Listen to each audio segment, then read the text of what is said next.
Hello, my name is Rex, and I'm with the Paper Prototypes podcast. I'm your host, and I'm here with Zachary, the dev behind Garbanzo Quest. So, Zachary, why don't you tell me a little bit about your game, and tell me about a little bit about how you got into game development itself? Oh, sure. Yeah, my name's Zachary. I made the game Garbanzo Quest. I just released it a few weeks ago. Um, yeah, I made the game. When I started it, I didn't really know what it was going to be. It was just something I would poke at in my free time at my job. For 5 years, I worked in web development, and my last job, I was working at um, a hospital. Um, There, I made stuff for to make it easier for people to get tested for COVID. So that was cool, but it was also like really stressful. So yeah, eventually I had enough money to quit and to commit full time to making games instead. And yeah, for my first game, um, it was just supposed to take a few months, but it ended up taking 3 years. But yeah, does that answer your question? I think I forgot when we started. That's usually how it goes with trying to go for a small project and taking literally forever. Yeah, yeah.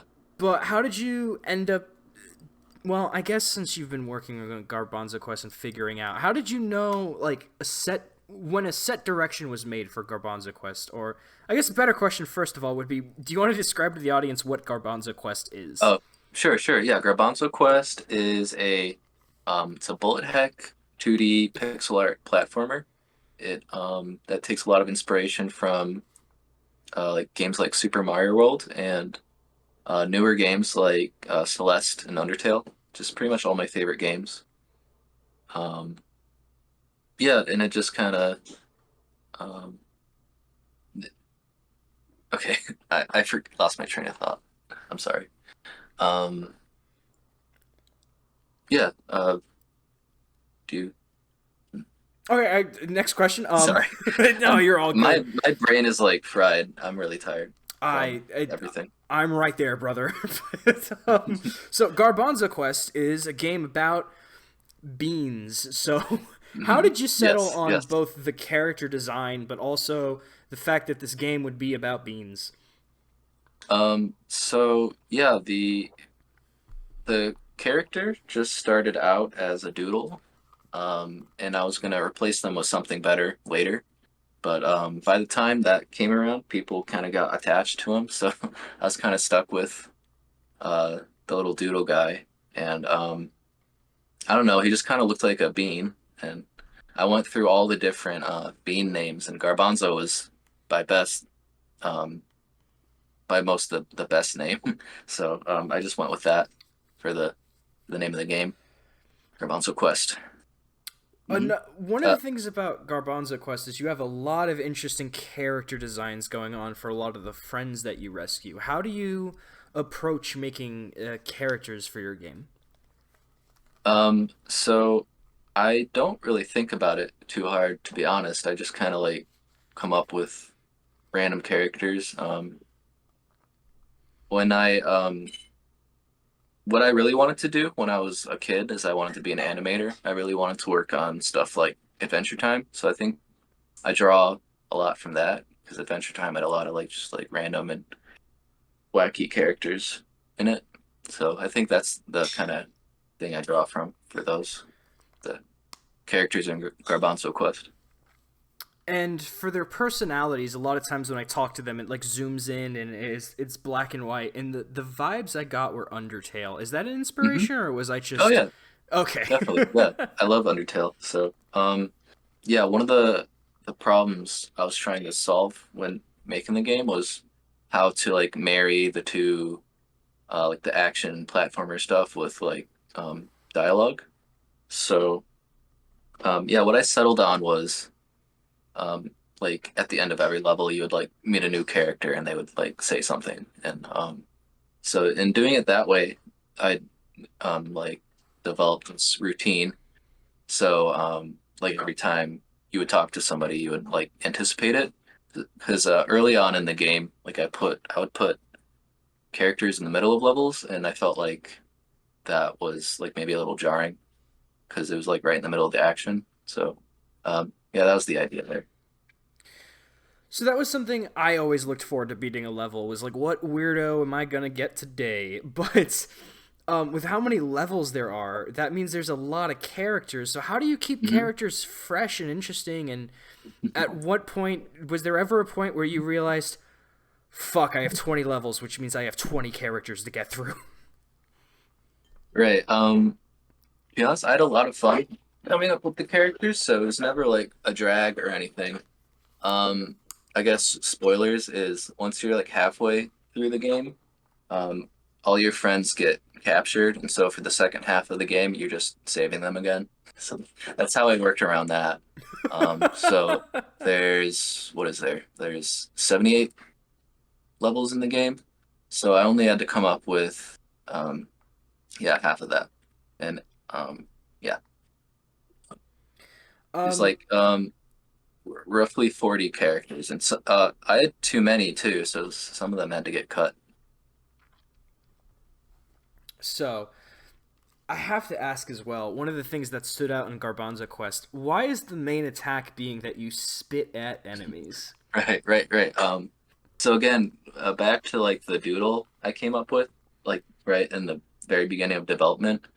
I was trying to figure out how he would attack, and it seemed pretty intuitive with his like big lips that he would spit on everyone. And I also wanted it to be not like too violent. I wanted it to be like a cute game because that was another thing I was drawing from Undertale was like kind of like the pacifism and I don't know gentle attitude of that game. So that's something I was trying to channel there. And you said you approached the game as both a platformer and a bullet hell. Hmm. So why go for a combination of those two? But also, how? Because bullet hells tend to be. I guess when I think of a bullet hell, I don't necessarily think of platforming because there's a lot of stuff happening on screen at the same time. So how do you keep things readable when by for both the bullet hell elements and the platforming?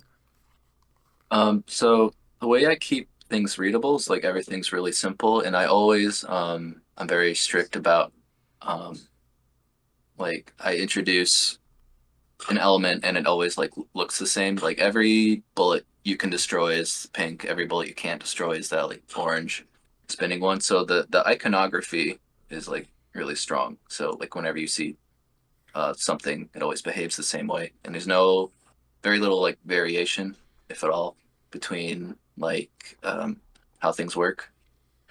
Um, and yeah, the bullet hell aspect. I think I just thought it would be cool if you could like spit on bullets and stuff. It's like, oh, that's neat, and that just yeah, it's just one of those ideas that I came up with really early on that just stuck around.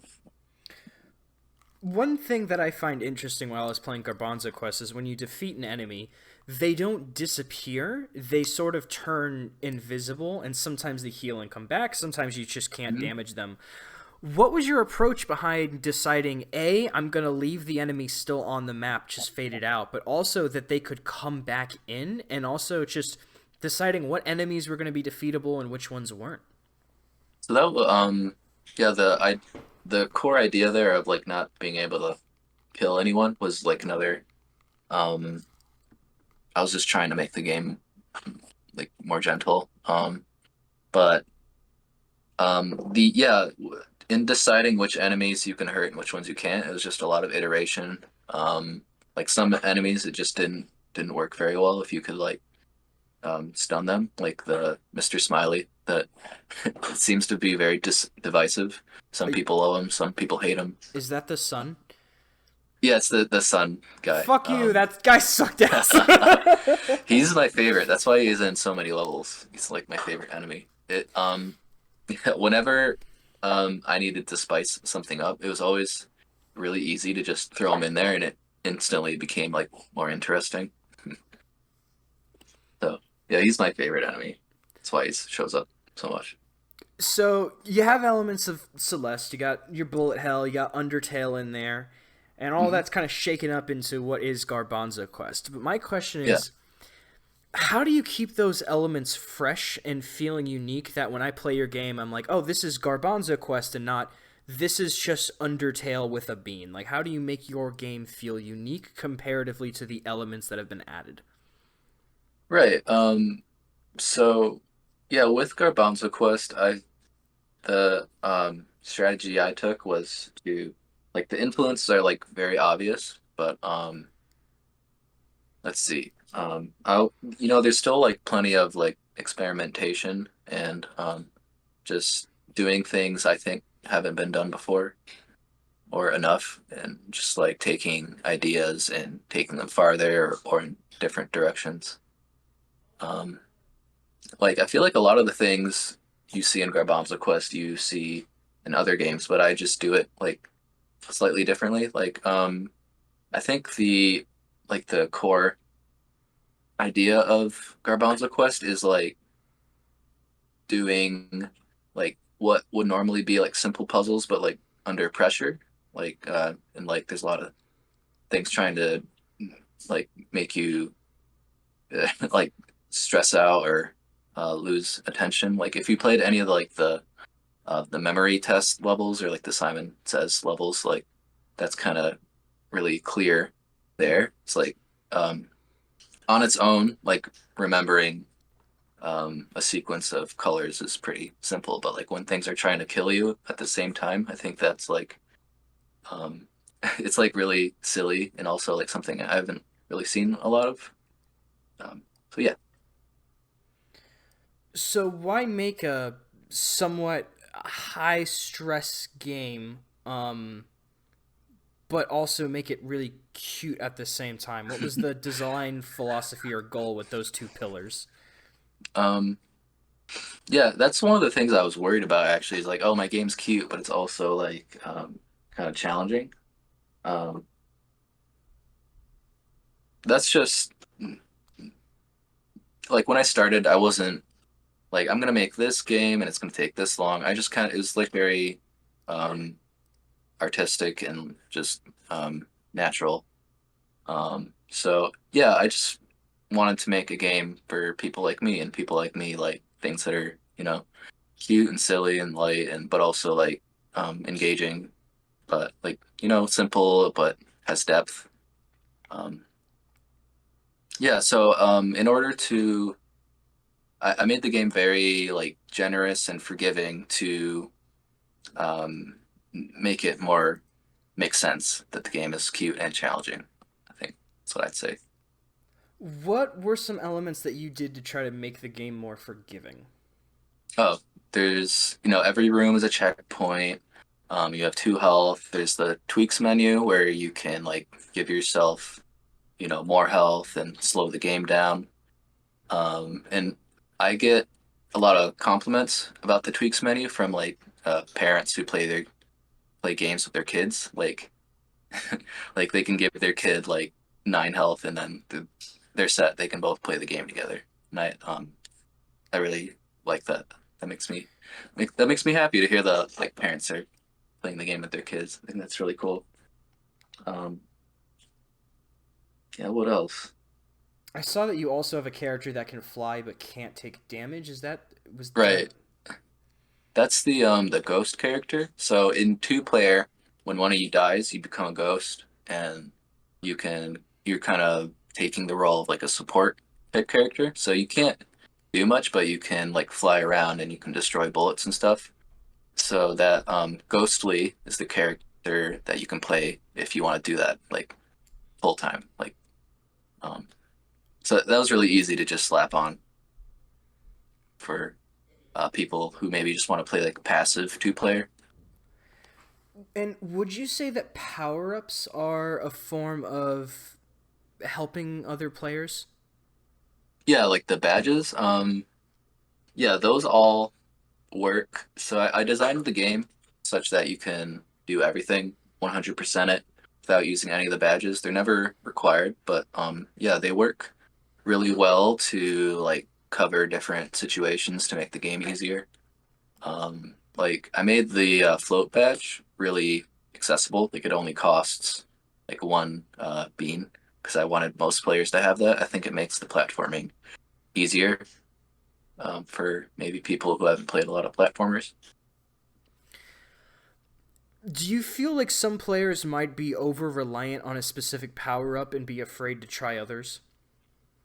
Um, Not really. When you have multiple of the power ups, you can switch them at will. Um, and I think, yeah, there's only eight, so I really tested them to make sure that they were all like well balanced and stuff. I think they're all like really fun to use too. They're not just there to make the game easier. They're also like uh, just fun to use. How do you test the levels of Garbanzo Quest? Are you just running it through yourself like a speed run, or do you have like a team or a close group of friends that you're like, quick play this, let me know what you think with these power ups? Or Right. So usually I will, for a while, just test the level myself until it's at a state where I think other people can give it a shot. Um, Usually, what I'll do is if I can beat the level at a brisk pace, not necessarily a speed run, but you know, at my pace, in over 2 minutes, that's like it's long enough and it's not too difficult, and I can um, start to see what other people think of it. Yeah, I would usually make a bunch of levels, and then so since the game was in early access, I would release it in like big updates every like once or twice a year. And yeah, I would make a bunch of levels, and then when like a few months or like a month leading up to the release, I would have other people test it for me and make lots of changes and stuff. Just lots of iteration. Um, yeah, if you look in the playtesters credits, there's at least like 30 or 40 people. So I had a lot of help making sure the game was well balanced. That's really important. Playtesting. Um, there's a lot of problems that you'll find that you can't on your own. Right. I thought that is funny. Yeah, it was a bold choice, I guess, but I don't think my ice levels are too annoying. I think I really like everyone really likes the sound it makes when you run on the ice. Yeah, that was one of the things I wanted to explore was trying to make ice levels and water levels not annoying. There seems to be a lot of people don't like those in most platformers, but yeah, I think I'm happy with um, that. I guess the game is winter themed, so I think it makes a lot of sense that you run into ice pretty early on. and my other question is when you're designing the overworld, how do you design the paths to be both connected but also yeah, let's just go with that. How do you design the overworld in a way that's interesting for the players to navigate and opens up paths for discovery? Right. So the overworld was obviously inspired by Super Mario World. Something I really wanted to do with the game was to take that Super Mario World overworld design and take it a step further because I don't feel like I've seen that a lot or enough in games since then. Um, so yeah, I was really just trying to capture that feeling of like um, just discovery and finding secrets, and I think that's a lot of fun. If you've ever played Dark Souls, the um, entrance to Ash Lake was definitely like a really formative like game developer memory for me because spoilers, the entrance to Ash Lake is behind like three illusory walls, and I just thought that was so cool that like the game gave you so many chances to miss it. So like you feel like really smart if you find it, and it's like, oh, this is a really special place here. Wait, Ash So Lake, is this in Dark Souls 1? yeah, Dark Souls 1. Sorry, did you not know about that? No, I don't think I did. What? Sorry. Yeah, it's in what's it called? Blighttown. Um, yeah, it's in the side opposite of Quaylag's domain. There's what is it? I think there's a wooden shield, and then there's a wall, and then there's twin humanities, and then there's another wall behind that. So it's like Sorry about that. What were you saying about Twin Humanities, Ash Lake, Dark Souls? oh right. Yeah, the entrance to Ash Lake. Yeah, it's they designed it such that like there's this like interesting space, but there was like kind of like a lame reward in it, so it kind of like made you think, oh, there's got to be more here. So there's an illusory wall behind I think the wooden shield, and then there's the twin humanities and a treasure chest, and like yeah, that's okay, but and then there's another illusory wall behind that, and that's the entrance to Ash Lake, and I just thought that was really neat, and I loved how they kind of made you like explore that space a little bit more. So that's is like one of the things I do a lot in Garbanzo Quest. Too, I never did any like fake tiles or anything. Like everything is like once you see it, it's like really obvious. Um, so yeah, it's just one of the things I wanted to reward in the game was just curiosity to you know explore space and to think a little harder about everything. So, you've given me quite a few inspirations, which, I don't know, just makes sense, like Celeste. But you've Hmm. also talked about a Metroidvania that hates you like Dark Souls. You've talked a little bit Yeah. about Adventure Time so far. Hmm.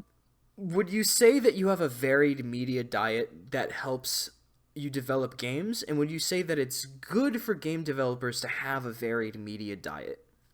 Yeah, of course. You want to draw from lots of things and lots of different mediums and you know just real life. um, yeah, I think it helps a lot to you just want to soak in everything, and then that gives you good ideas. Because I've occasionally seen discourse where people either encourage people to step outside of gaming to discover more, or I have seen some game devs and I've talked to that say they don't play games personally, and in my head I'm like, okay, so you're drawing inspiration from other things, which is interesting, and now I'm really curious how this affects your design philosophy. Sure. Yeah, I mean personally, I think you should. It's really helpful to learn from how other game developers solve problems and how they do things, but um, yeah, drawing from real life too is really important. So, speaking of design philosophy, what to you makes an interesting platforming level, and what makes an interesting platformer? Um, so in Garbanzo Quest, every level I tried to do something different. Um, I would either introduce a new mechanic or a new combination of mechanics. Um, so in the game, since Garbanzo's moveset is actually pretty simple, like the level design had to compensate for that, and so that's why some of the levels are like pretty complicated. Um, because it would be boring because just moving around just as Garbanzo is kind of is pretty simple. So yeah, I really designed every level around being able to spit on things. Pretty much in every level, there's something new you can spit on. Like there's the timed blocks and there's the contraptions that you spit on, like the arrows and they move around. Um, so yeah, what makes a level interesting is either a new mechanic or a new combination of mechanics that you've already learned. Okay, and then how do you nail the a platformer so it feels good? Like, how did you decide that, oh, this is the screen ratio to character size that I want, this is the Right. arc that I want? That's just a lot of experimentation. Yeah, in the first version that I released of Garbanzo Quest, you can only jump over 2 tile high gaps, but in the latest one, it's 3 instead. Yeah, it's just a lot of experimentation and iteration and stuff like that. And as for going for the frost level or themes that we had talked about earlier in the podcast, was that for narrative purposes that you wanted to have a lot of the game be around frost, or was that just you just happened to really fucking like the snow? Both, I think. Yeah, the it is important to the narrative that like it's always winter. Um, and so a lot of the music for the game, like at least half of it, I wrote even maybe even like 10 years ago. Um, I used to just really like writing music. So one of my favorite songs I had just laying around was a it's a winter theme. I wrote it um, on Christmas Eve or around Christmas after I was learning a Christmas song and I just really liked the chords. So yeah, I just had this Christmassy winter theme song, and I was like, oh, I'll just in order to reuse this, I'll just make a winter level. And yeah, I thought it would be neat that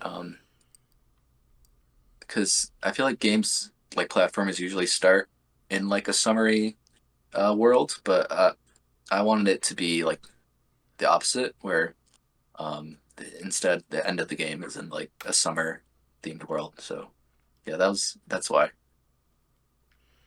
Gotcha. And then, um, what was your inspiration behind the villain? Because I got The some, villain. yeah, I got some vibes where we were talking about each according to their need, and then a Yep. villain came in that basically bought up the whole area and abused the Uh-huh. people. Yep. It's yeah, I guess my um values and the I guess the commentary are pretty obvious. Um yeah. Yeah, the villain, I just made him as like corny as and cliche as possible. I really like how he turned out. I think he's a lot of fun. Yeah, his name's Billy Bones, and Billy is just short for billionaire. So billionaire Bones. It's all very, you know. Oh, that makes so much sense now. I get it. Yeah, yeah. Yeah, I had a lot of fun coming up with that villain, and I think I did a good job there. I do still think it's really funny that the origin for the original theme was I have this song that I wrote 10 years Hmm. ago. Yeah, yep, yep. uh so in terms of inspirations, we've got Dark Souls, Adventure Time, and now we can just chuck being a musician in there just into the cauldron of Hmm. Garbanzo Quest. Yep. It's very Rounds of Quest is just it's very me. Um, well, that helps because I'm the only person who worked on it. Aside from like, all the play testers and the people who contributed to the framework I used to make the engine and stuff like that. So there's a few collectibles in the game. There's obviously the power ups that you get through the beans, but there's Hmm. also a lot of clothing that you can get. Did you envision that you wanted to have a dress up bean game, or was it just kind of what kind of rewards can I give the player for going above and beyond? So yeah, I was just like in games when you can like customize your character and stuff like that. So again, going back to um, what the I guess the thesis of the game was, I just wanted to make a game for people like me, and people like me like when you can find hats and stuff. But yeah, yeah. So for any game that has like secrets or stuff like that, there needs to be a reward. There needs to be like a reason to be curious. Um, so yeah, the beans and the the yarn balls were there to solve that problem. We're there to give people like a reason to be curious to reward that behavior.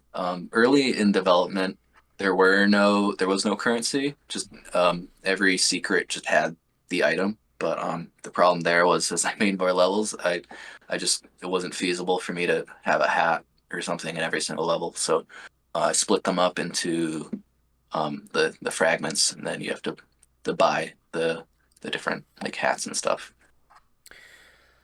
So, Garbanzo Quest being a game that was made basically, I guess, by you and for you, which is Mhm. honestly a great recipe for a lot of games. Um, Yeah. was there ever an issue where you wanted to really fit something in and it just didn't work and you felt like you were shoehorning it in, or was there an issue where you felt like scope creep was maybe becoming a problem? Mm. Scope creep. Yeah. So when I quit my job and I was like, I'm gonna make games now. The original plan was to make like a game a month for a little bit, and then I would be like, okay, which one of these do I want to commit to and make a full game? And um, that didn't happen, obviously. But yeah, scope creep. I think yeah, 3 years. I think that's a pretty good turnaround for an indie game. What was the first half of your question? I don't know, man. Oh, you don't know. What was it? Yeah. Well, I remember the second half, so um, Oh, yeah. trying to shoehorn something in that you really wanted but Oh, just right, didn't right, right, jive. right. There's so much cut stuff. Like there's Garbanzo Quest is like the best of the best of all the different ideas I came up with. Like there's like I cut like at least half the levels. There's like so many cut accessories that just didn't work. There's so many cut like enemies that um were just boring or just didn't function. Um, yeah, and again, that's just a lot of like experimentation and iteration and just seeing what happens when other people play your game. Yeah, there's plenty of times where I really tried really hard to make something work, and I was like, all right, it's time to just cut it and move on. And yeah, So I'm thinking back to I had actually just finished. I think this morning I finished on my drive to work an interview with the devs of Astrobot World. You know that new mm, platformer that came out on the yeah, PlayStation 5. Um, yep, and a lot of time when he was talking about his platformer inspiration, it was basically like, okay, the team is separate, and then we all meet once a week to play test whatever we want. But we basically are like, okay, I want to make this, I want to make this. We think it's fun, so we make it, and then we get together, we play, and we see that what's fun, and we stick it together. Um, I know sometimes when I talk to some devs, they'll talk about like, here's the pillars that I want, here's the scope that I went through. But it seems like both with you and a lot of what I heard from the Astrobot developers, it was basically this is what I like, this is what I think is fun, so this is what I went for. hmm Do you think there's something to the design philosophy that, and I guess this would be a good thing for a lot of young indie developers, that sometimes the most intuitive game development tips that you can give is just go for what you think is fun because that intuitively will derive you to the correct answer?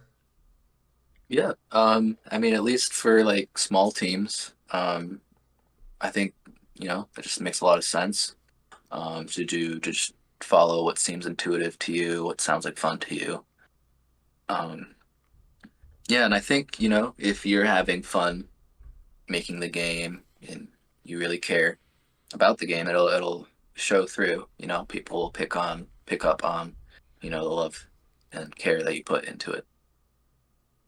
I guess maybe for like larger studios where it's difficult to find just one voice just because there's so many people and it's really expensive to make a game when you have like a large team, so I guess it makes more sense for them to think about it in a more like mathematical way, like okay, what's our target audience, like how long it's going to take, stuff like that.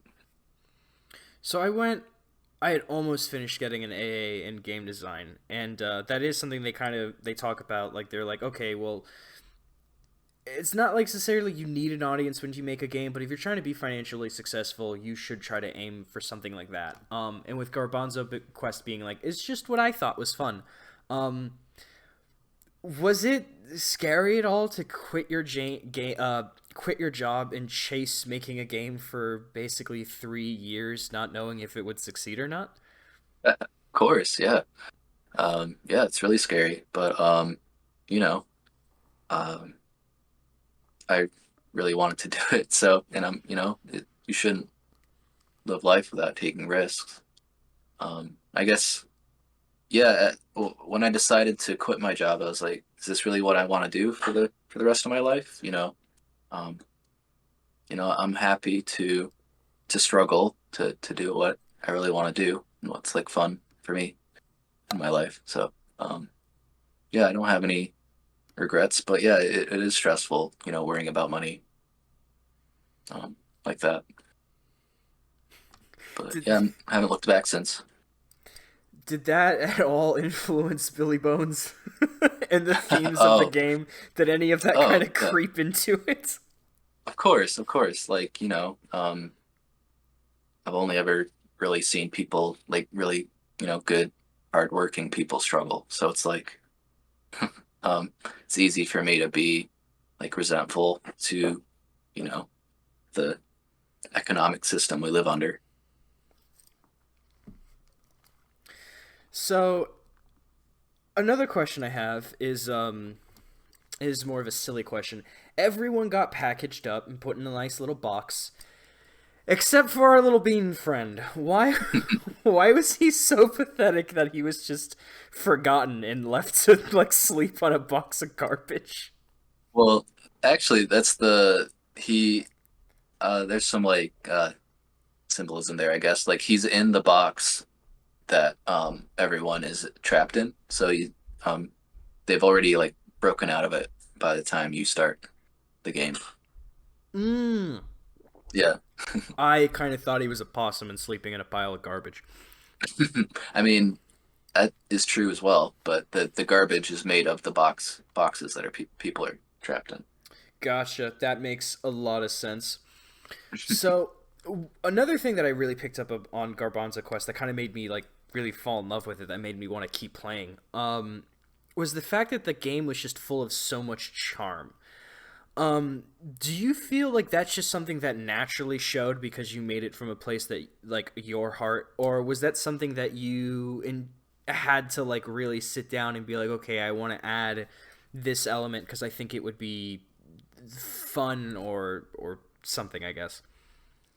Um, I think that just shines through when you have like a really small team, and it's made with like a lot of love and respect for like the people who are going to spend time playing it. Yeah, no, that's just like important to me that like I feel like I'm creating an experience that is like worthy of people's time. Um, so yeah, I think it's when you have that situation, it's natural that the game will be like endearing. I sometimes think about just I don't know when I think of I'm always amazed when I play games that are such full of charm and wonder because when I think of the games that I've made before, the last tabletop RPG I wrote, Grease and Gristle, I was thinking about like, okay, so we have I was really inspired by like World War One and 40K, so there's a lot of elements of like political machinations and infighting and betrayal and fascist uprisings, and then some people will put their heart in their game and like I made Garbanzo Quest, and I just don't think that I personally would be able to make something as charming as a lot of the characters that shine through in your game. Oh, thanks. Um, Grease and Gristle, son. That's a cool name. Thanks. It Um, took me a yeah, I like while to that. think about it. I went through a lot of different names for Garbanzo Quest too. The first name was just Bean, and Ooh. it quickly dawned on me that that's not Googleable at all. Like you Google Bean, my game's not going to come up. So I quickly learned like, oh, it should be some unique combination of words. Um, but yeah, I Um. think. Oh, sorry. Continue. I was just going to say that like um, I was drawing a lot from Adventure Time. I watched that cartoon when I was a kid, and I really fell in love with it. Yeah, that's one of my main, I think, sources of like, I guess the general attitude of the game. That's fair. I do remember watching Adventure Time and thinking like, "Damn, this is weird." Yeah, I mean, Garbanzo Quest is weird and quirky and cute, all that. Another thing that really shines through is your art style. In fact, one of the things that made me, because like when I think platformers, I kind of like I don't want to roll my eyes, but I'm like, there's so many, it's hard to have them Oh really yeah. stand out. And Hmm. what really drew me in was I kept seeing like your being like, oh, I redrew this character in Garbanzo Quest, and like you had a very definitive art style. How do you find that? That's that's just something that comes with time. Any artist who I've been doing this pretty much as long as I could hold a pencil. I just I love art. I love music. I love um, you know programming. Yeah, it's just a thing that comes with time. You draw from all your favorite things, and you develop your own art style. Um, yeah, there are a lot of indie platformers, aren't there? It's It's like the bread another and butter of the genre, right, unfortunately.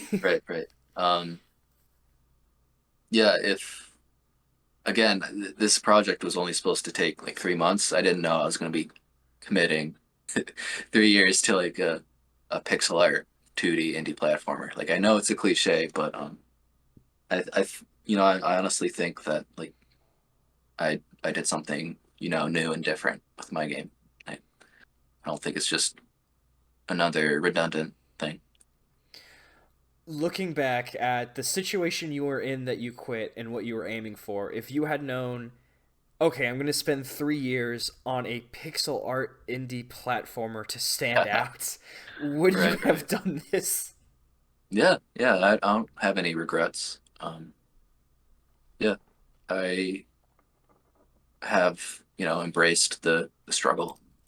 Um, I'm happy with who I am. Yeah. So, and then I guess some final questions would be what is, I guess, what would be a favorite level of yours and why? But Ooh. also, what has been your favorite reaction that you've gotten to seeing people play Garbanzo Quest? My favorite level. There's so many. Like I said, there's 78. A really good one is it's just called Stairs. It's just one long room, and you're just going up these stairs, and there's these little bumpers that if you touch them, they like launch you. And so I guess the idea is that you're spending a long time going up these stairs, and if you hit any of the bumpers, they like reset your progress. And I think that like really captures the attitude of the game, where it's like uh, silly frustration. Like you can't help but like laugh every time you get like, hit by one of the bumpers. But yeah, silly frustration, I think, is like a core pillar of Garbanzo Quest. As for the response the game has gotten, it's been like if you look at Steam, I'm still at 100% positive reviews, and I think that's just really cool. And everyone who gives the game a chance seems to really love it. Um, yeah, and I think it yeah, back to the stairs level, like whenever people come across it, they seem they get it. Like it's like it's silly, but like yeah, it's frustrating, but like in a funny way. Like you can't help but laugh, even though like you're losing. Um, yeah, it just makes me happy to see people like oh they get it. They understand what Garbanzo Quest is. So when I beat the first boss, there is an option to just be like, yeah, I don't want to do this, and it just kicks you out. That's what did you think was gonna happen, huh? I'm kind of shocked when games let me do things that I really shouldn't do. I'm trying to Yeah. think what was the last dev I interviewed was for Arco, and there are tons of moments where it's like, hey, do you want to put your hand in that? There's a rattlesnake, and I hit yes, and they're like, you died. Like, thanks, guys. Um, but with how I guess it's easy to look at something and go like, oh, that's quirky and funny when there's like a quick like reset replayability. Um, did you make the game easy and accessible just for the accessibility for younger audiences or people that might be more disabled, or was that something that you thought, if I'm gonna do something kind of quirky and fuck with the player, I should get them up and running in that level as quickly as possible as well to balance out the frustration? Right. Yeah. So in making the game, more friendly, generous, accessible, I could also make the game more challenging. Um, so the game isn't like very punishing at all. Like you're whenever you die, you don't get set back too far. And that allowed me to make each individual room more challenging. And since the game is cute, I felt it was a necessity to make the game generous and add like accessibility options and stuff. Um, there's a lot of discourse about like assist mode in games. And personally, I think it just depends on the game. Like, I don't think Dark Souls necessarily needs like an easy mode I was assist about to options, ask you that but question. right, right. But I think it makes a lot of sense for Garbanzo Quest because it's very cute and like inviting. Um, yeah, and I guess I would say that I think Dark Souls already has like a built-in easy mode because there's like a level up system.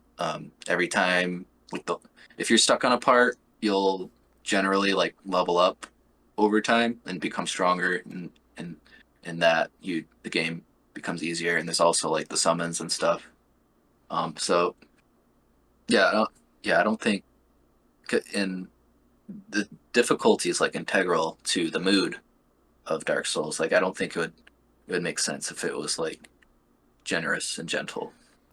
I've also kind of felt the same way since Dark Souls is inevitably about overcoming difficulties. And in many ways, Right. I'm not sure if the developer intended this or not. I just don't remember whether it's supposed to be like a metaphor for depression. And combining that with the player's general disposition to where a lot of times players will engineer the fun out of things where if they get Right. frustrated, they'll be like, I'm just going to put on easy mode. Fuck it. Right. Um, Right. I do always wonder how many players would get frustrated at Dark Souls, put it on easy mode, beat a boss, and then not get the same satisfaction of like, I Hmm. finally soloed that one fucker. Like, oh, who's the fat and skinny guy in Dark Souls 1? That's Ornstein and Smo. Yeah, the first time you finally beat Ornstein, and then Smo gets bigger, and you're like, fuck you, game. Yeah, yeah. I Um, do think about that. yeah, that's definitely something I was worried about with Garbanzo Quest because there is that like element of, oh, if I'm struggling too much, I can just make the game easier. But I think like I said, it was important to have the accessibility options since the game is cute, and I also think it's really important since the game you can play the game two player. So if you're playing with someone who's like less experienced, you can make the game easier for them, and they're not like dragging you down. And I think it eliminates that element of like tension between two people. Like like I think it's really great that like dads can play the game with their like kid who sucks at video games. I suppose there is an element to this where you do kind of have to trust the player to know what their Right, limitations right. are. Which if Yeah. the dad's looking at their 5-year old, they're like, "All right, let's not put this at max difficulty, son, at hardcore Hmm. mode." Yeah. Again, like I made the game for people like me. People like me have, self-control. They can set their own goals, stuff like that. I guess as a final question, how far into Dark Souls 1 would Garbanzo have gotten, and can he beat the bed of chaos? Oh, I think Garbanzo is like the embodiment of determination. I think they could beat the whole game. So Just level one, solo no weapons, just punching everything or or spitting spitting. everything, doing one damage. Even if it takes him like 5 hours to beat, Artorias, he's gonna do it. What a fucking Chad, because Lord knows I had to get my ass carried that whole game to beat Dark Souls 1, and I still now need to go look at this Ash Lake that I've never heard of in my Right. fucking life. I've done like It's four really cool. playthroughs. Yeah, I love Dark Souls. Yeah. I've been a huge fan of the Souls games since Demon Souls, like what, like 15 years ago. Oh wow, So okay. it's really cool to see how they've iterated on that formula. Um, yeah, I love every single one of those games. They're really cool. Well, you've heard it here, folks. If you want to play the Dark Souls of platforming, you can go check out Garbanzo Quest by Sure. Yeah. Zachary. Thanks for being on, Cool. Zachary. Is there Yeah. anything while I have you on the podcast that you want to shout out? You know, your links, the game itself. I had one gentleman use this as a place to shout out his pizza favorite place. Yeah, just give the game a shot. There's a free demo too if you're skeptical. Just go to garbanzoquest.com and buy my game 10 times, 20 times, however many times you want. Well, you heard it here, folks. I will be posting a link to the game on Steam, and I will also be posting Zachary's Twitter down in the description below. My name is Rex. In the description below, you will also find a link tree that'll take you to my Blue Sky and my Twitter if you want to reach out and say hello. This podcast is on YouTube and Spotify and whatever else that you're listening on. And, of course, there will also be a link to my Ko-Fi if you want to donate and help keep the podcast alive and rolling. Other than that, I think that covers everything, and I'll see you next time on the next episode. So, bye! Thanks for having me. Take care. Bye.